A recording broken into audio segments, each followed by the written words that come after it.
You're listening to a podcast of spurious morality. I reckon we should name a star that. Get a little bit of paper. This star is called Spodcast.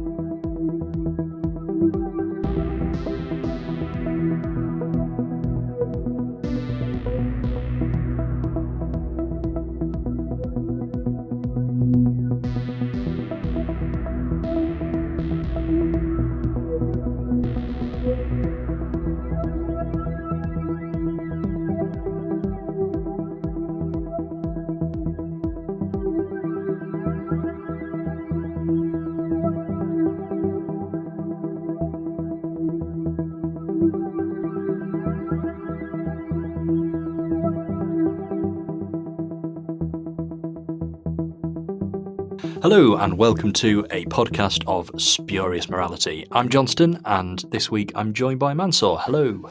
Hello. And we've got a new episode of Doctor Who to talk about, which is always exciting. We're going to try and keep up with this series. We've kind of paused our podcast schedule that we had planned out last summer, and we're going to talk about the new series week on week and see how we get on. So quite exciting. New Doctor Who. The Robot Revolution was episode 1. Had quite a lot to do, fit quite a lot into, I think it was about 50-55 minutes. Introduced new companions, set up a few things for the rest of the series, carried on a few mysteries from the last one, and just generally was a pretty decent episode, actually. I think it was quite good. What were sort of your initial thoughts on it? Same. I thought quite a solid opener, and like with a lot of season openers, even going back to Rose, the villain and that thread was relatively light, but it was focusing on introducing a new companion and just doing some of that character work. And I thought it was really successful. In terms of introducing Belinda and Yeah, like introducing Belinda was definitely the priority. And I quite liked how for the first sort of 15 minutes or so of the episode, it pretty much focused on her. The Doctor was kind of in the periphery and the Doctor kind of became the main character as the episode went on. But it took a little while to get there. But it wasn't, we sort of have done similar things before, particularly with Rose and Smith and Jones, where there was a heavy focus on Rose and Martha for the first little bit. Yeah, but same sort of template. Yeah, but I felt this actually spent a little bit more time on Belinda than either of those two. It felt like it was just a little bit later into the episode before the Doctor got fully introduced and had the, I'm the Doctor moment. He'd been working away in the background, obviously. It's established that he'd been on the planet for 6 months and all that kind of thing, and seemed to have a sort of pseudo companion already, although she got killed pretty quickly. So yeah, I quite liked that focus, and I think that worked well. We just spent a little bit of time getting to know the companion and getting to see their reaction to all the weird stuff going on and alien world and all that kind of thing before the Doctor was introduced. Whereas in Smith and Jones and Rose, the Doctor is introduced kind of before / as it all gets weird, whereas we kind of got the weird moment before the Doctor came into it this time. So I quite like that. It's, like I say, similar template to what RTD's done before, but it just sort of went a step further, and I feel as though I know Belinda a little bit better after one episode than arguably any other companion. I think it helps. So that's good.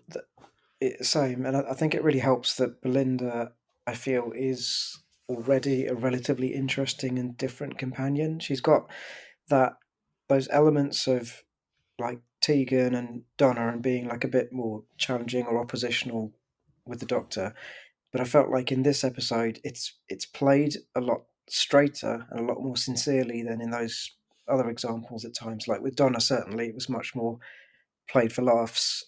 Like when she's getting to know the Doctor in those first couple of episodes. But here, and I guess we'll get into it when we get into like the those final scenes. But it's much more kind of dramatic and interesting and layered, I thought. Yeah, and it just feels as though that we know this character, this companion, a little bit better than we have any others after one episode. And I think we might not be spending all that much time with her. It could well be that we have 8 episodes with Belinda now, and then that's it. That could be all of it. And we know Ruby's coming back into the series at some point. Do we know what point Ruby's coming back into it at all, or Is it episode 4? Is is it it the unit 4? one?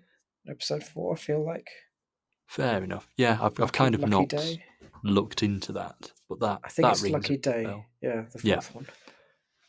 So, we're going to spend more time with Ruby anyway. We know about that, and Ruby's already had 9 episodes, 10 if you count the Joy to the World cameo. So I think it's important that we did get to know Belinda a little bit quicker, and I think just giving her a little bit more focus of that first episode was the right way of doing it. And obviously, there was. It turned out the entire focus of the episode was kind of on her. We go to a planet named after her and all that kind of thing, and there's still a mystery there for the Doctor to pull apart. But then you kind of have this moment at the end where the Doctor kind of goes through her time stream and knows everything about her and all that kind of thing, and it sort of it kind of skips a lot of the Doctor getting to know the companion while we've actually had time to get to know her as well. So they're diving straight in anyway. They're not sort of messing about and taking a few episodes to introduce her, And I think you which need to do that. Oh, sorry, go on. well, I was going to say, which they kind of did with Ruby. We kind of got Yeah. Church on Ruby Road, we got Space Babies, and then by the time we got to Devil's Court, it was, oh, we've been together for 6 months now, and all this is going on, and the TARDIS is perfectly normal, and all that sort of I thing. I wonder if that's going to be if that gap is going to be filled in this series, because I've heard something about like Russell T Davies had said something about like a flashback to something in series 1. So I wonder if there's like some grand plan, and that wasn't just an odd time jump. It was something that's going to be filled in. But what you're saying about getting stuck into getting to know Belinda, I think the same with like the series arc. I think with 8 episodes, you can't pad things out and wait a few episodes to start introducing this stuff. You have to get it going in episode 1 to have room to do anything interesting with it. So I like that they set up her character and they got the arc story for the season kicked off as well. Yeah, and continued kind of brings us on to our next talking point. Actually, continued what's going on. We had Mrs. Flood pop up at the start, and it turns out she's living next door to Belinda, which isn't where she was last series. And she breaks the fourth wall again, which I think is quite significant. She's done that a few times now. At first, we kind of all just sort of cast it off as a bit of a gimmick, and yeah, good joke, she's broken the fourth wall. But it seems to be something she does. It feels like more than that now at this Yeah, point. Like, yeah, you're right. Like once or twice, like maybe like end of the Christmas special, end of series 1. You could maybe write off a couple of them, but it's becoming like a very conspicuous thing with her. yeah, it's good that it's good that we've got something that's gone on over more than one series.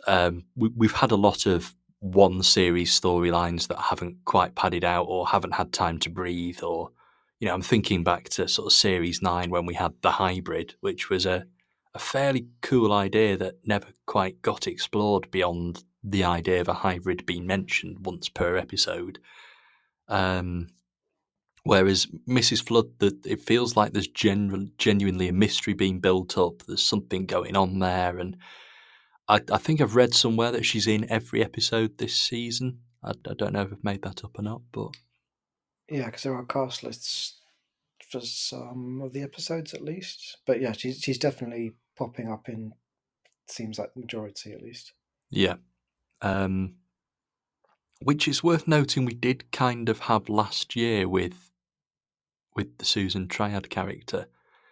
So I'm not entirely sure, are we just repeating the sort of tease from last year again here, or is this going to go in a different direction? Because I liked the idea of the same face, the same actor turning up in each episode. That really worked well. But then at the same time, it worked well last series. Is it going to work as well this series, or are we just sort of going to go, oh, weekly cameo again? Hmm. Yeah, so like on the surface it's the same, but I guess like the implication at least is that this is the same Mrs. Flood in all these locations, and that's the mystery of like how does this person get to all these different places when he thought she was just Ruby's neighbour initially. Uh, so yeah, it's kind of, but then this is one of the things I was thinking about this whole era, and Mark and I talked about it a bit in the retrospective episodes. I'm enjoying a lot of it, and those retrospectives reminded me of how much I enjoyed in series one. At the same time, I keep getting reminded of how, and this is completely like my expectations, like going into this second Russell T Davies episode. In my head, I sort of thought he's going to do something really, mad and radical. He's going to take all of those other dramas that he's done in the in between years and like completely reinvent what Doctor Who is. And that's probably a silly expectation because it's a format that you can't stretch beyond a certain point. And yeah, like you're saying, repeating between series one and series two, there's a lot of things that are repeated or echoed from like the last 20 years or even further back of Doctor Who. Like even just like the season structure, like the fact that you have a mystery that's just being something that we expect now. Yeah, and I'm a big fan of every season having an arc or arcs that stretch across a few seasons. I remember how sort of radical it felt at the end of series five when the Earth, well, the universe had been undestroyed and rebooted, and the consequences of the mystery had kind of been solved, but the mystery itself hadn't. And then we had all the stuff with the silence and that kind of thing that followed, and it was nice to just have that little sort of acknowledgement at the end of series five. Oh, there's still a few questions to answer and that kind of thing. And Yeah, then we've got a similar thing here, but this feels more ongoing. Like the whole thing with the silence in series six. I liked series six generally. I think I'm one of the people that probably enjoyed it more than others did, but it did feel a little bit clunky going from that mystery setup at the end of series five to it sort of turning quite a bit in series six and going in yeah. various different directions. Same. I thought series six was like a really, really strong, interesting, like 6 or 7 episode mini series with like these other random stories slotted in between, and kind of in that transitional thing of like, do we make Doctor Who like an ongoing serial drama like all streaming shows are, or do we stick to the Monster of the Week thing? And the X Files had that a bit as well, like years ago. Like they had their very archy episodes, and then suddenly it was a bit of whiplash going back to like your Monster of the Week stories. And with Doctor Who series six being just much shorter, yeah, it took up time when, and especially when you had those big revelations. We're getting into a bit of a series six retrospective now, but especially when you have those big revelations about Amy and River, you you want to pick up on those like in the next episode and run with them, and it kind of knocks the momentum out of it to just have like a traditional story, and it does that story a disservice as well because it might be a good story, but it's in the wrong place. Um, but yeah, but no, I agree with you. I liked a lot of Series Six. Like I liked what it was trying to do. Yeah, I mean, maybe the shorter episode count now could actually benefit this because, like you say, Series 6 could probably have been 4 or 5 episodes shorter and actually Yeah, like been a really, really miniseries. tight little piece. But like when you're watching through Series 6, you get to sort of ninth. Is it? It's not Night Thoughts, is it? That's Big My Finish. thoughts. Another one you mean, the one with the peg doll Yeah, the monsters. Margatis one. Yeah. I can't believe I've forgotten its name. Night Terrors? Night Terrors? It could be Night Terrors. Whenever you get to that one, it feels like you've just hit a barrier. It really does feel like, we've been moving in directions. We've had the big 2-part opener, we've had the sort of flesh 2-parter that went straight into A Good Man Goes to War, which went near enough straight into Let's Kill Hitler. And then it just feels like a big pause, doesn't it? So, Which, so yeah, like, yeah. yeah. I mean, like looking to the future, like it sounds like Russell T Davies wants to stick around. From what he's saying, like if Disney did renew, it sounds like he'd carry on for at least another few seasons. And I'd be interested to see what he comes up with. But I also really want someone new to come in because you look at the changes in showrunners. Those are the times when the format has shifted a little bit. Like, yeah, Series 5 was a bit safer, but it was one of Moffat's early seasons, Series 6, where you had that experiment with the format of the arc and the season.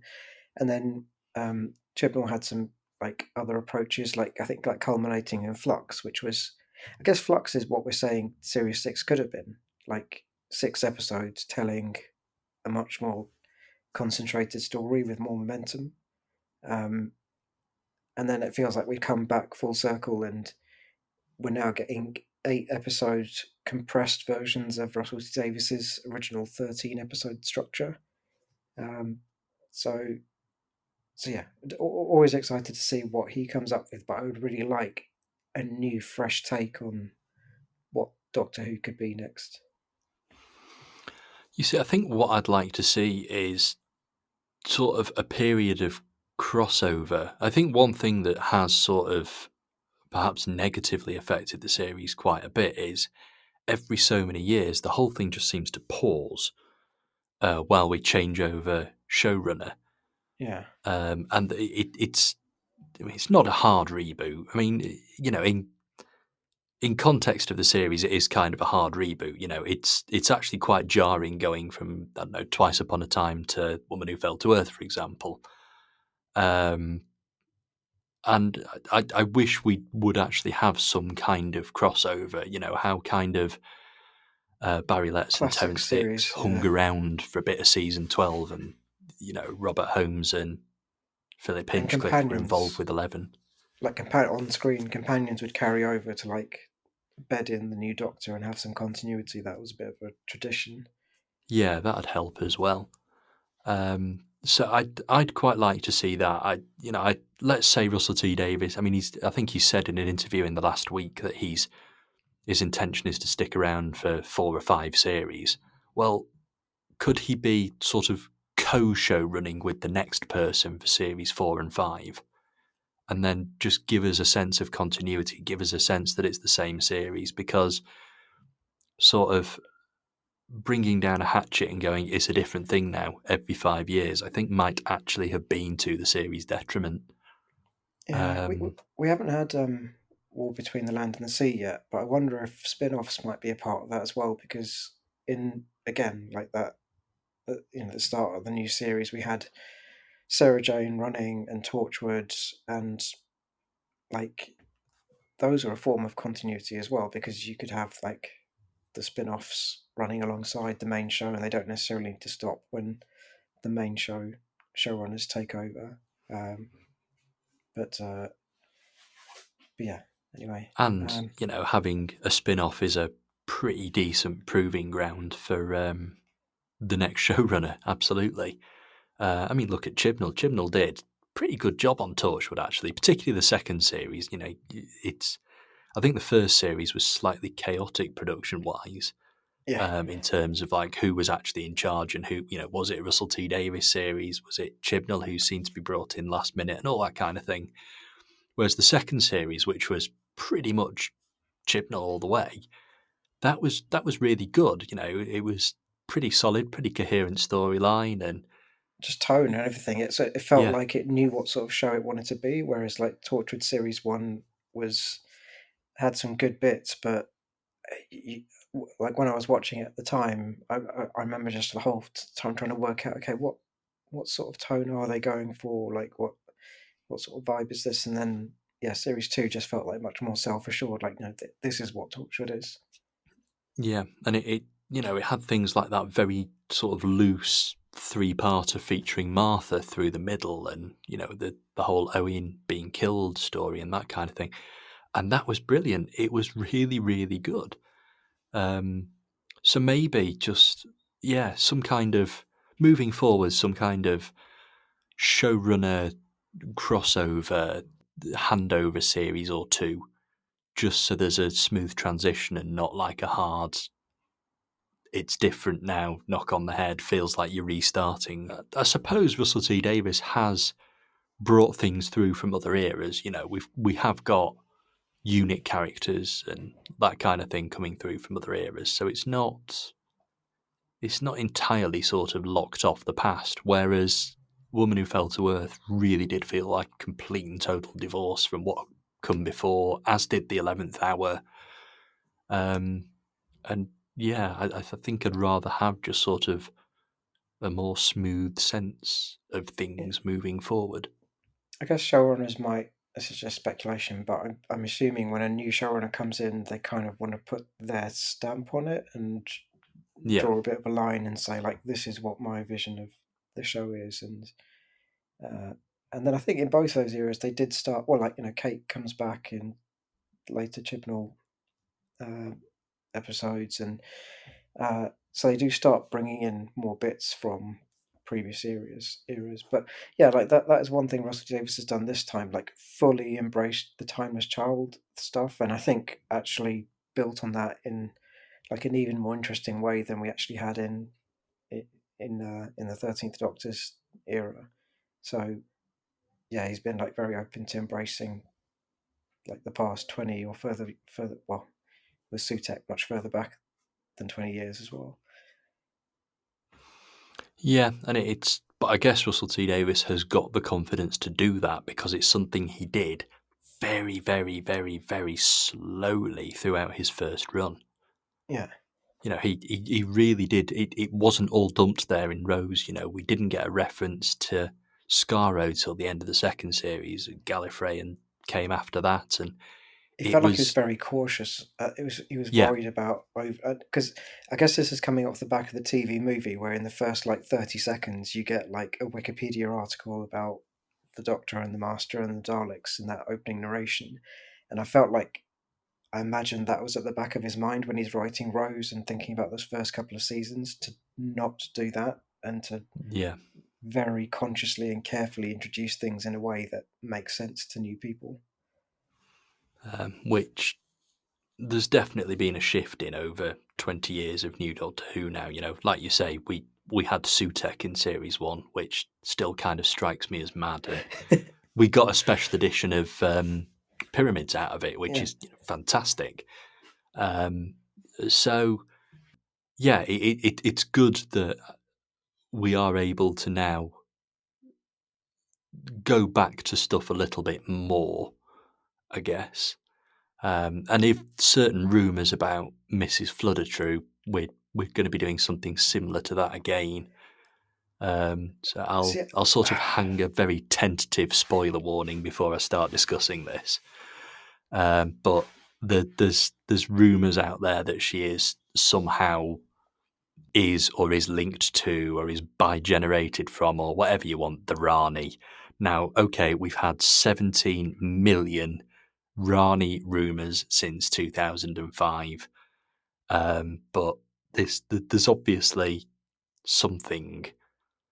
Um, I don't know. This one feels like it's a little bit more serious. This one doesn't feel like it's as tongue in cheek as everything else. I sort of hope. I really hope not, unless it's for a couple of reasons. Like, I just don't get. Okay, maybe she's like fob watched and chameleon arched or something, but I don't get that vibe at all from Mrs. Flood. Um, and maybe it's a thing of like sometimes Time Lord's personalities do change in incarnations, but and also the other reason is again we've got 8 episodes, and to tell like a really sort of interesting story about Belinda and whatever's going on with her, and I just feel like it sort of takes a lot of airtime and space away if you introduce this big classic series character from decades ago. And and maybe they've sort of given up on like making it that 2005 approach of just working for a fresh audience. But yeah, like how well does it work to have like Sutek and the Rani as your big villains? Like Amog is the other rumor, isn't it? But alongside the Rani, um, but yeah, same with him. Like that feels like something that Big Finish or possibly the books should be doing, and the TV series, especially if it's meant to be this fresh new era with a big international audience, should possibly be doing something new. And I mean, I'd have to debate something you said there actually, which is the Yeah. Rani's a big villain. The Rani is not a big villain. The Rani is not the Daleks, the Master, Cybermen, even Sontaran, that kind of thing. The Rani popped up in 2 stories, Well, in Dimensions in Time is technically 3. 2 stories and a charity special, in arguably the most obscure eras Era. of the Yeah. classic show. Couple of big finishes since, and it's just sort of like the Rani as a character, as a concept, I suppose, is quite interesting. Sort of the ethics free, ends justify the It's means, different from the Master. scientific. It's like a Yeah, different take on a villain titled.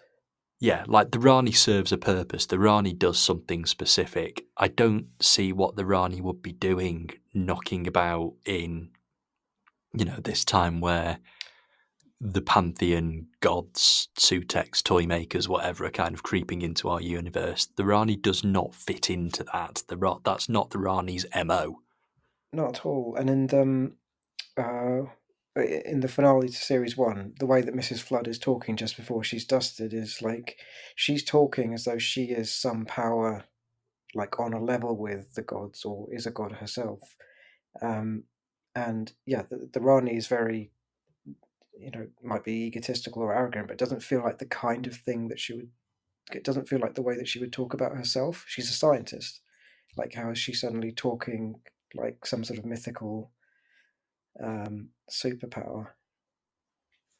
Yeah, like if you've got a good sort of slightly mad scientist story to tell, use the Rani. It makes perfect sense. Yeah, But if you are messing about with gods and superior beings and all this kind of thing, no, doesn't make any sense. I well, can that's like see the the toy master. maker.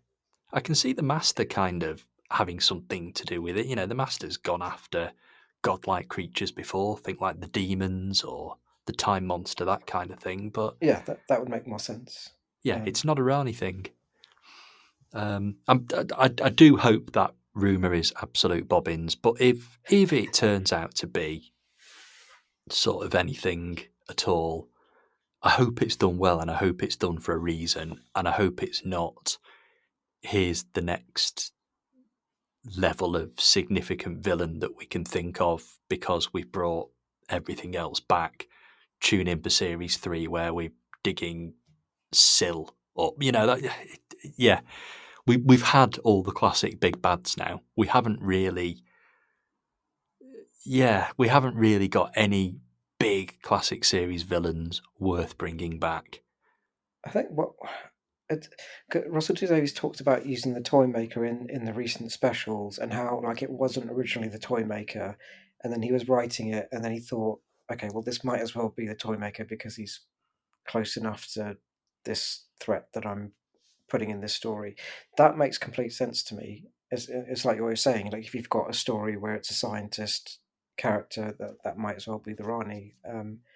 But it's like it's when it's kind of feels a bit more out of place, or like or doesn't fit with the story in isolation. Like, and again, like the comparison we made in the retrospective was the reveal of Sutek feeling a bit out of nowhere and a bit overblown if you're just watching that series of TV.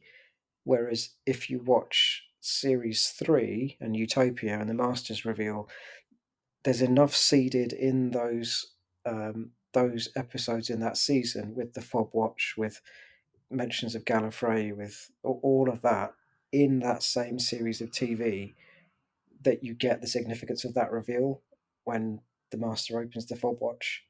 And that's like the big difference for me. Like, it works in isolation as a story, and has an extra layer if you've watched 50 years of the show before it. They obviously knew Sutek was a bit of a bizarre reveal because they went, by the way, if you don't know who Sutek is, we've got a 50-year-old Doctor Who story that we've stuck a bit of CGI on for you, airing on Thursday night. Give that a watch. Which, again, great. I think it's absolutely great that we got that Tales from the TARDIS and that they did film new stuff for it, and we do have this shiny, very actually tightly edited and well CGI'd version of Pyramid to Mars. I'm really Yeah, happy that exists, but it was kind of sort of going to probably a good chunk of the audience. Yeah, we know you don't know what's going on, but have a look at this. Spend 90 minutes looking at this, and you'll get it. You'll figure it out. yeah. And Um, I like the idea of like the colorizations and the cut downs and Tales from the TARDIS, and like making the most of the back catalogue, but just not at the expense of telling a coherent story in the new current flagship show. it's just dawned on me that in 7 weeks' time we could be talking about a brand new edited 75-minute CGI'd up version of Time and the Dimensions of Time. Rani. Oh, Oh no, no! no, Don't do Dimensions of it. Time would be the bigger story, wouldn't it? Given the rights issues with that, that Oh would be yeah, pretty big. Well, that'd be pretty exciting to have like a lost story returned to the archive. just Russell T Davis going. Well, I did say all of the back catalogue. So Um, Dimensions in Time returns to iPlayer before An Unearthly Child. yes, as it should be. No, not as it should be. Anyway, yeah, the whole Mrs. Flood thing is very interested, and I genuinely can't believe that I've sort of semi-seriously discussed the Rani on a podcast that anybody can listen to as part of this thing, because it's just so damn ridiculous. But It's going to be some sort of reveal, but some sort of thing that's meant to make us go, "Oh, it was them all along." So, but I hope it's something like it's not the Rani or Davros. I hope it's like, I think the compromise is something like it's the Doctor's mother, and or it's like someone of personal significance to the Doctor's history, and it furthers the story about who the Doctor is and where they've come from, and these threads about the timeless child that have been dropped in over the last 13 episodes. yeah, That I would mean, potentially work for me. there's other sort of relatively obscure villains that I'd rather it be. Like I mentioned, I think it was after the giggle. I think it was in the sort of episode we did covering that. I mentioned that if we're doing gods and if we're doing, the pantheon and all that kind of thing, let's do Fenric. Like Fenric is an actual god that the Seventh Doctor battled. Interesting character. Wasn't let's do something with that. And I still think that would be a very interesting. Big Finish brought back Fenric, and it was the culmination of an absolutely fantastic storyline, and an absolutely fantastic storyline that's not too different to the approach the TV series is taking now. Yeah, Um, I feel like yeah, Fenric should be mentioned or pop up at some point if we're doing a big arc about gods and monsters. But like Mrs. Flood herself, like I feel like I don't even know if she feels like she's going to be revealed as a straight up villain to me. It feels like she could be some super powerful force that is for some reason in opposition with the Doctor or in conflict with the Doctor over something, but not an out and out, scenery chewing villain. They both want to stop the big bad, but In she's different more ends ways, or justify the means, yeah, that kind of thing. Yeah, something like that.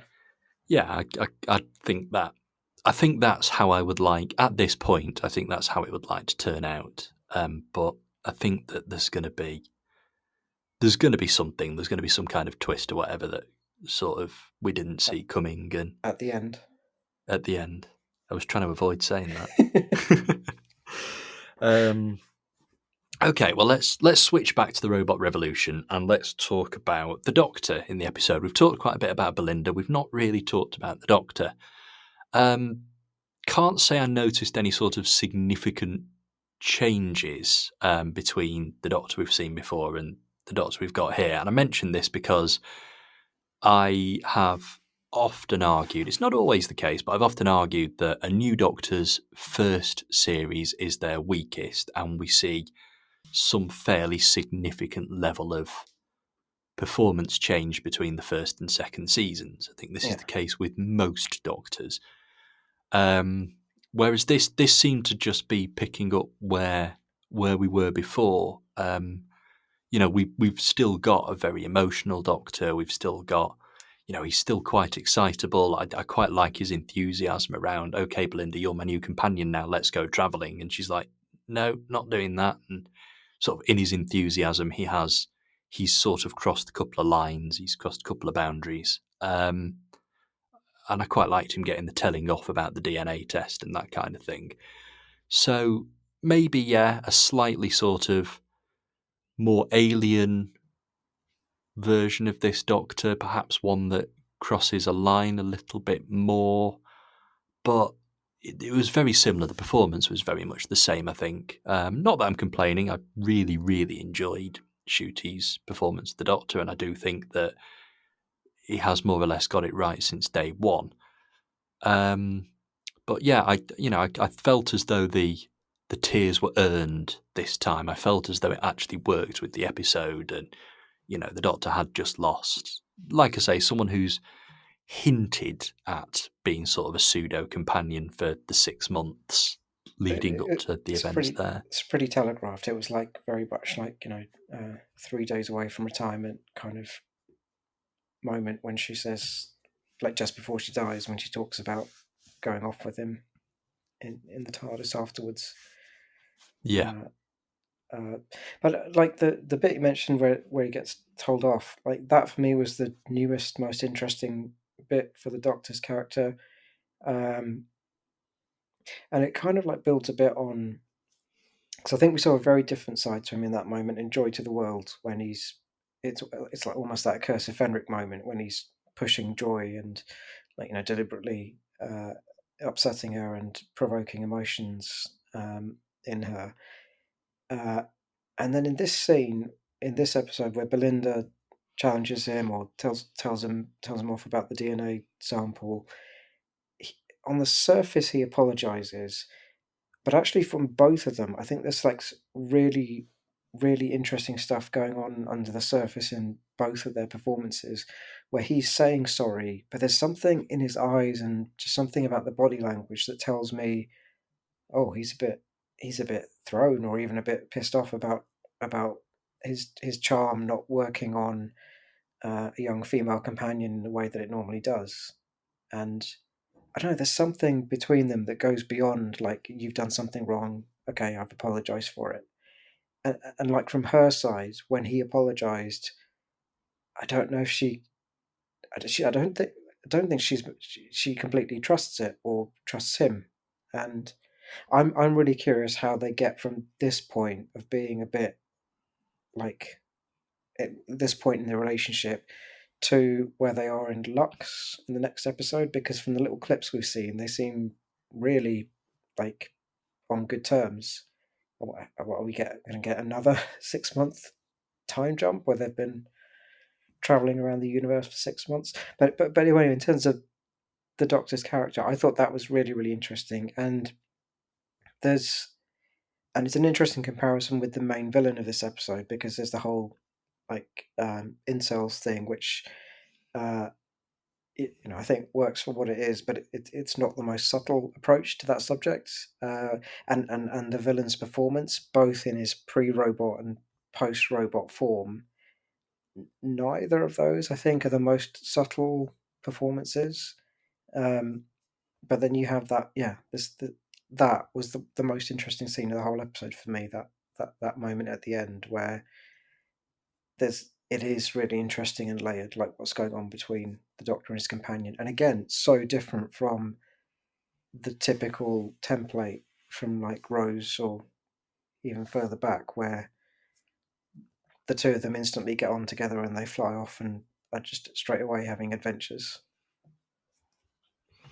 Yeah, I think it's good to have that sort of that level of doubt in a companion, and I do hope that the Doctor does sort of get challenged in a similar way as the series goes on. I hope this does become not an overriding thing, but we've done is the Doctor a good man before to various levels of effectiveness, and we've had the Doctor travelling with people that he's not necessarily wanted to travel with. It took the 10th Doctor a little while to sort of warm to Martha.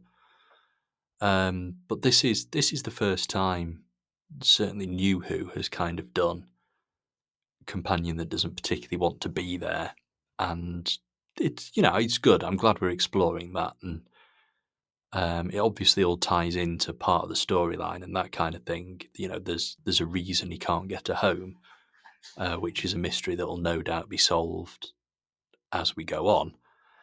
But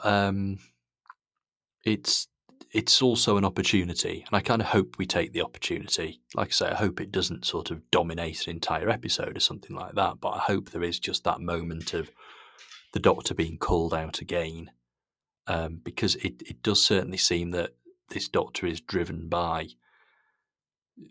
slightly childish enthusiasm, an immature enthusiasm, let's say, and that's the sort of flaw that's built into the character, and therefore what we should be exploring, and the opportunity for that is now clearly set up.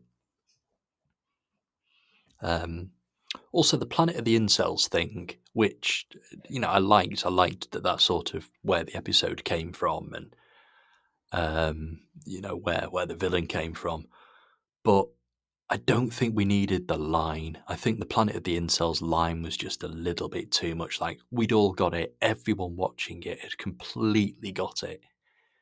And that line just felt a little bit too sledgehammery, a little bit too unnatural. It's a good idea. It's a really good idea. It's absolutely something that Doctor Who should be exploring in 2025.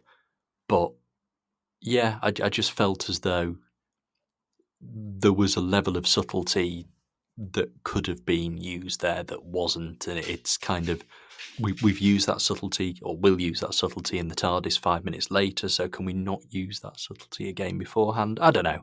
It's very on the Um, nose, but yeah, I feel like it's partly, well, there's a couple of things like uh, what whatever the sort of distribution of the audience is these days. So Doctor Who is in theory a show for like a very broad range of people. So there might be that element of, yeah, we all got it, but would is there those the young teenage audience, or like is there that group in between where it does need to be spelled out a little bit more? Maybe not. Maybe they are more than capable of getting it without it being spelled out. But also, I think it's partly Russell T Davies's style. He's really really good with character and dialogue, I think, but he does also have like quite an on the nose style to like. Even in his more serious dramas, you'll have like moments where things are kind of just spelled out in black and white in that way. But then you also have like the sort of interesting character work and stories going on around it. yeah, and I guess so. I get it's not something I can specifically aim at this episode. It's something that happens a lot, and it's something that other writers do.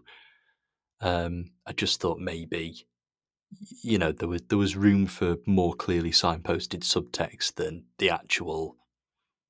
the line, as it were.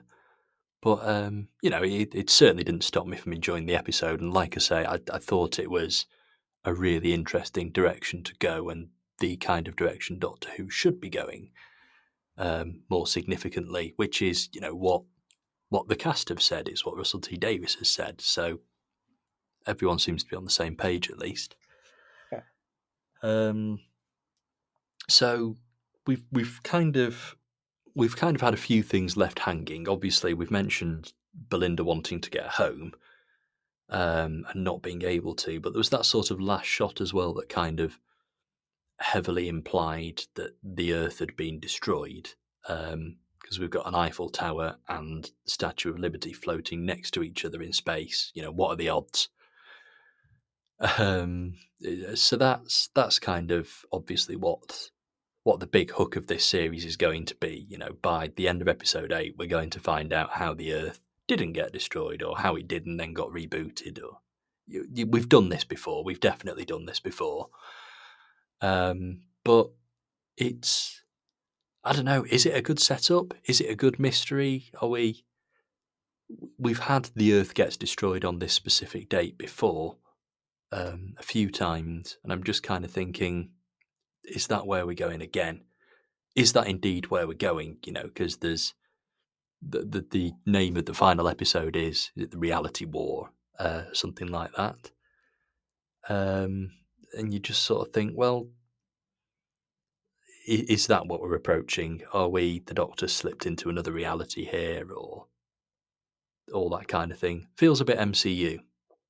Let's get that one out of the way nice and quickly. It feels like it's doing what the MCU's been doing for the last few years, but Doctor Who's going to be doing it in 8 episodes. Even down to the titles of the 2 final episodes. So, what is it? Wish.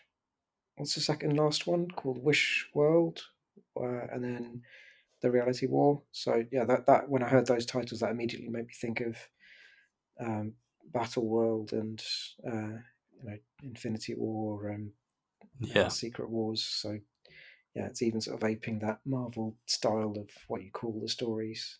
But I think like even before, was it? When was it? That I remember at some point before this recent comeback, Russell T Davies was talking about the MCU and how like that's what Doctor Who should mimic in terms of like different franchises and spin-offs and having a whole universe. We've had that branding for this last couple of years, the Whoniverse, which seems very much about that, about trying to move Doctor Who towards this big interconnected universe. And there's bits of it that I like, but like, yeah, it should also not just ape something else that is successful. Like it should, I think, also just carry on doing its own thing to an extent. Like the universe that we had with Doctor Who, Sarah Jane, and Torchwood. That for me was kind of the ideal level of franchisiness for Doctor Who, where you've got like the 3 different shows aimed at different demographics and each having a distinct tone. I don't know if we want to go, even if like budget and production weren't an issue. I don't think you want to go much further than that in expanding out loads of other spin-off shows and bits and pieces. And we have still got Big Finish as well, which Big Finish has kind of had that box ticked for a good 15 years now. It's been regularly producing so many spin-offs per month. And that might be why we're sort of less excited about Sutek or the Rani on TV, is because we've seen had it pretty much every other, it's like every other month there'll be some big 70s villain coming back in a box set. So like we've had Bilal come back. It's it has, yeah, it feels as though, as a sort of in quotation marks, this is, I guess, as an old school Doctor Who fan, I feel very, very, very well catered for, and have done for a very, very long time, because of not just Big Finish. There's books as well, and there's comics and all that kind of thing. and I haven't missed the Daleks on TV at all because I've had so much of them on audio that like I haven't even noticed their absence last year and this year so far. Yeah, I do hope Shooter gets to meet them. I think it would be a real Just for shame the sake, if, yeah, for yeah, ticking off the list. But like, like yeah, I, every Doctor should meet Daleks, should meet Cybermen, should meet the Master, arguably, you know. And I know there's exceptions, but that feels like 3 reasonable boxes to want to have ticked off. But you know, your mileage may vary on that. There's definitely a sense of Dalek fatigue, I think.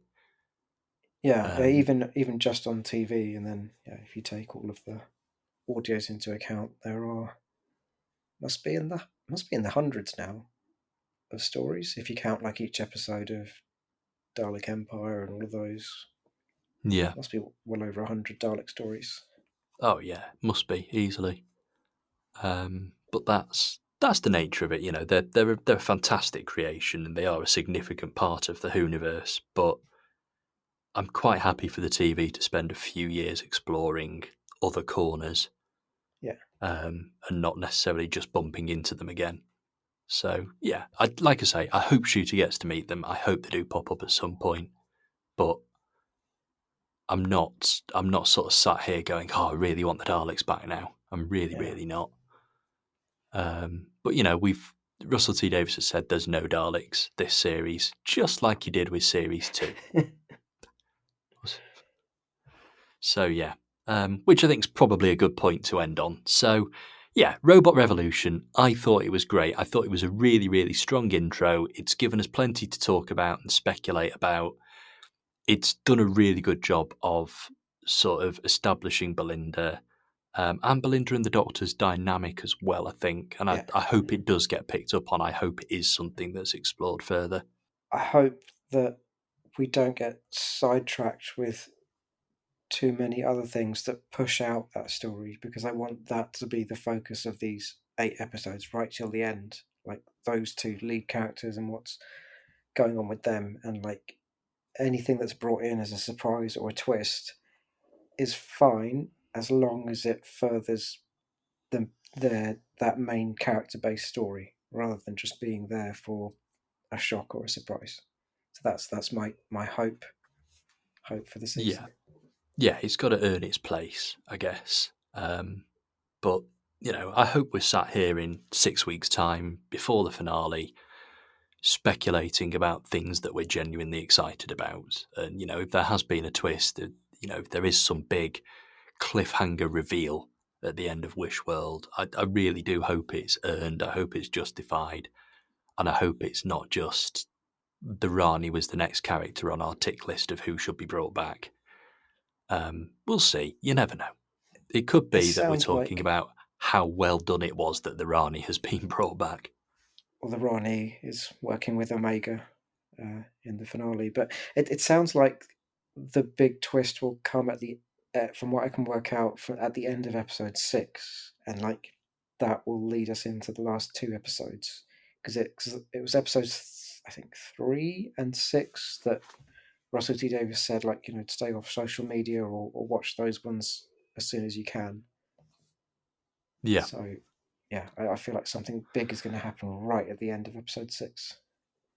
yeah, just something that throws us into the finale, Yeah, which would be good because I enjoyed last year's finale, but it definitely it spent a bit of time treading ground, like just getting up to that cliffhanger reveal. Let's get that out of the way early and yeah, because focus on telling the story.